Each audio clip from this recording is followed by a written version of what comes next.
We will now demonstrate how to set up the basic stage.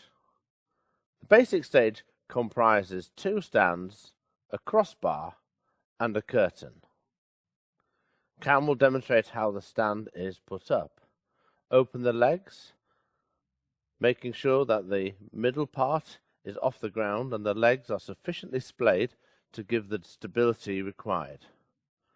Raise the stand up, and then with the second stand, extend the crossbar by twisting, pulling it out, and then twisting it to lock it to get it to the required length. This can be placed then on top of the 2 stands.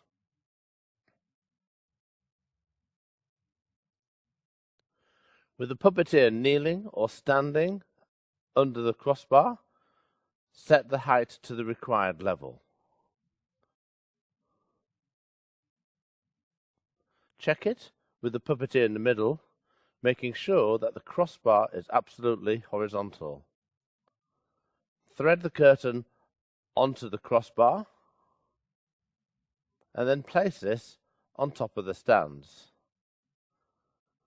The height can be checked with the curtain already on the crossbar. Make sure that all parts of the stands are covered and the pleats are even along the top of the stand.